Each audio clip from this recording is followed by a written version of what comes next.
As environmental standards and requirements for legally sourced timber become increasingly important for access to global markets, sustainability is no longer optional for the wood industry, but a must. Vietnam and ASEAN countries are therefore strengthening cooperation to develop transparent and responsible supply chains while securing their long-term competitiveness. Our reporter Vũ Anh has more from the seminar ASEAN Forestry and the Sustainable Wood and Furniture Industry in Hanoi.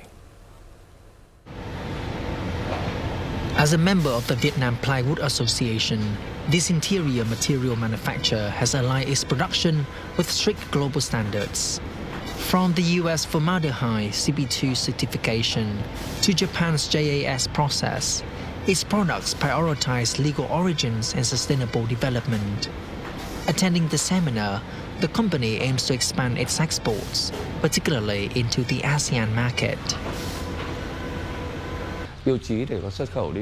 Our products meet all export criteria, so we want to maximize our international partnerships. We also hope to learn more about new policies and upcoming furniture design trends. The seminar serves as more than just a market expansion platform. It provides a vital space for ASEAN nations to share expertise across the wood value chain, aiming to establish a transparent and efficient production ecosystem for the entire region. Here, I think what I read in the data about $8 billion. Maybe now we supply is only 20% from us. All this Asia, we have resources.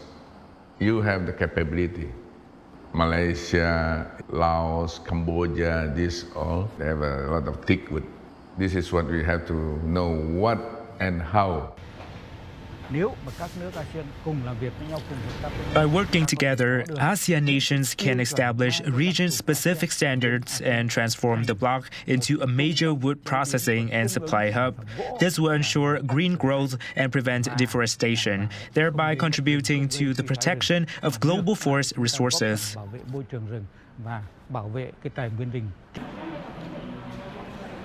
Through these material samples, Vietnam's wood industry is now exporting sustainable solutions, technologies, and standards, not just products anymore. And this positions Vietnam as a regional hub, connecting enterprises in the region, helping build green and highly competitive ASEAN value chain.